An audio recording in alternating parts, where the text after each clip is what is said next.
But Sanjay ji ये बताइए कि ईरान के विदेश मंत्री का मैंने इंटरव्यू देखा। वो साफ इनकार कर रहे हैं और उन्होंने दो चीजों का बहुत जिक्र किया। एक तो ये कहा कि भाई पिछले बार जून के महीने में भी इनसे बातचीत हो रही थी लेकिन आखिरी समय इन्होंने धोखा दिया, और इस बार भी 28 फरवरी के पहले बातचीत हो रही थी, सब कुछ तय हो गया, फिर उन्होंने धोखा दिया।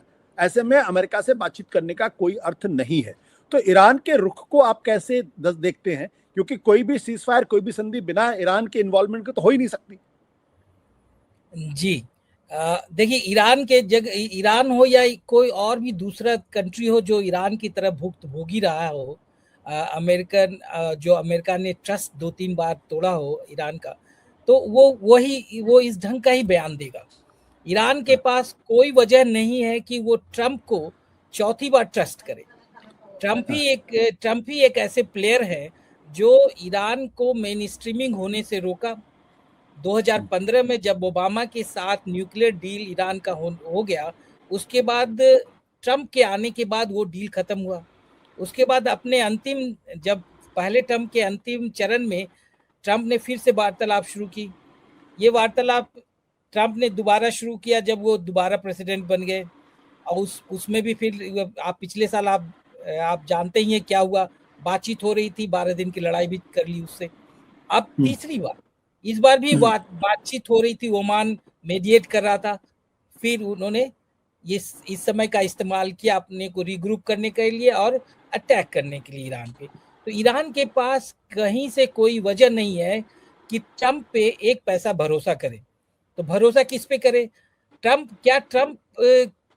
किसी के भरोसे लायक है? दुनिया में आज कोई भी देश ऐसा नहीं है जो ट्रंप जो बोल रहे हैं उस पर भरोसा कर सकते हैं। एक चीज जो अमेरिकन मीडिया में और जो जानकार ये बता रहे हैं कि चूंकि ये ट्रंप ने अनाउंसमेंट किया मंडे मॉर्निंग, जब अभी मार्केट खुला ही था, और उसको इनसाइड ट्रेडिंग से पहले भी बहुत फायदा हुआ उनके परिवार वालों को और उनके नजदीकी वालों को। तो इसलिए उन्होंने मार्केट को ध्यान में रखकर 5 दिन का मोहलत लिया कि मंडे टू फ्राइडे, उसके बाद वीकेंड में फिर लड़ाई। तो ये एक ये भी है, बहुत स्ट्रॉन्ग ये चर्चा है ये अमेरिकन मीडिया में और इन द इंटरनेशनल कम्युनिटी की, जो अमेरिका का प्रेसिडेंट यही केवल ट्रेड डील और ट्रेड को बचाने के फेर में और अपने कम्युनिटीज को और अपने व्यापार को थोड़ा सा राहत देने के फेर में इसने ये 5 दिन का मोहलत लिया है।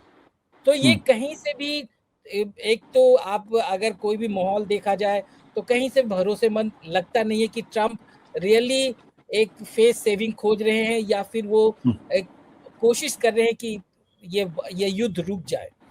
अब तुम ट्रंप पे भरोसा करना मुश्किल है और ट्रंप के कदम पे एकदम भरोसा नहीं किया जा सकता। बट संजय जी एक बात ये बताइए कि क्या यह ईरान के हक में नहीं होगा कि ईरान जिस तरीके की तबाही झेल रहा है इस वक्त, उनकी करेंसी ऑलरेडी बहुत बुरी हालत उसकी मौजूद है, उनके तमाम इंस्टॉलेशंस पे लगातार हमले हो रहे हैं, तकरीबन 1200-1500 लोगों का कत्ल हो चुका है, लोगों की जानें गई हैं, न जाने कितनी बिल्डिंग्स तबाह हो गई है। वैसे में ईरान भी चाहेगा कि इस ये युद्ध रुके ताकि उनकी तबाही रुके, उनको भी रिग्रुप करने का मौका मिलेगा।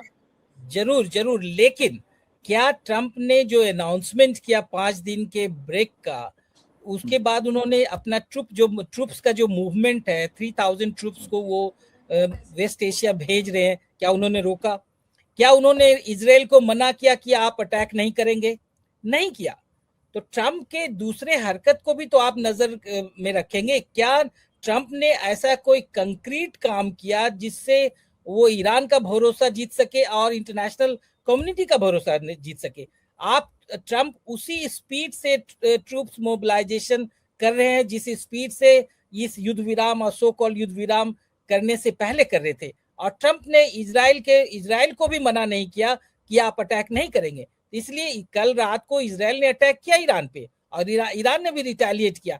तो कहीं से भी ऐसा नहीं लग रहा कि ट्रंप युद्ध रोकने के लिए तैयार है, और वो केवल एक बिजनेस इंटरेस्ट है जो बता रहे लोग, जो वीक डेज में ये बिजनेस करने के लिए रोक दिया, थोड़ा सा मार्केट का कॉन्फिडेंस जीतने के लिए रोक दिया। हाँ, अब दूसरा जो आर्गुमेंट है, दूसरा जो आप पहलू, आप पाकिस्तान की बात कर रहे थे।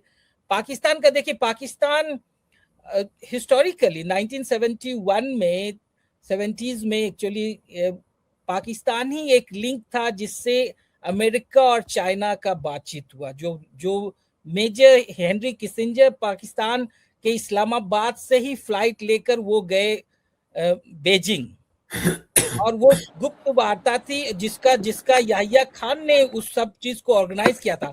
सो ये अगर ये पाकिस्तान इंटरनेशनल डिप्लोमेसी में आ रहा है तो ये पहली दफा नहीं है।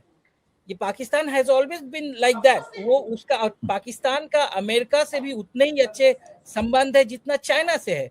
तो पाकिस्तान एक फिट केस बैठता है अगर वो मेडिएट कर रहा हो। और दूसरी बात, मैं आप अगर देखिए पूरे अफगानिस्तान युद्ध में 2001 से 2020 तक, तो उसमें ईरान और पाकिस्तान में जो कमराडरी था, जो अंडरस्टैंडिंग था, वो अमेजिंग था। आप देखिए यहाँ से अफगानिस्तान से जो तालिबान लीडर्स भागे वो पाकिस्तान में तो शरण लिए ही, ईरान में भी बहुत लोग शरण लिए, प्लस अलकायदा के जितने भी लीडरशिप थे except Osama bin Laden, second rung leadership के पूरे फैमिली उसके सारे ईरान में थे और वो पाकिस्तान को पता था। और ये भी आपको जानकारी होगी कि एक बार अफगानिस्तान जब वो ईरान से लौट कर एक तालिबान का चीफ ईरान से वापस आ रहा था पाकिस्तान की तरफ, तो अमेरिका ने ड्रोन से उस पर अटैक किया। तो एक पाकिस्तान और ईरान में एक अंडरस्टैंडिंग, एक कमराडरी, एक जियोपॉलिटिकल जो एक होता है ना अपने में अंडरस्टैंडिंग पहले से रहा है, और वो साथ साथ खेलते रहे एक और वो रीजनल प्लेयर्स रहे हैं इस पूरे एरिया में स्टेबलाइज करने में, अपने इंटरेस्ट को साधने में। तो अगर पाकिस्तान पहल कर रहा है तो इंडिया को तो जरूर बुरा लगेगा, क्योंकि इंडिया ने वो बस छोड़ दिया।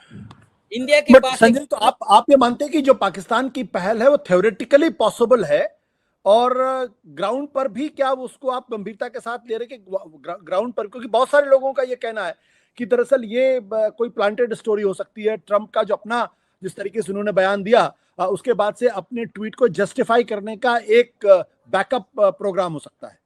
द वेरी फैक्ट कि हम पाकिस्तान के बारे में चर्चा कर रहे हैं, पाकिस्तान आज इंटरनेशनल न्यूज में है, पाकिस्तान का कैपिटल इस्लामाबाद एक पॉसिबल प्लेस माना जा रहा है इंटरलॉक्यूशन के लिए, itself is a big thing.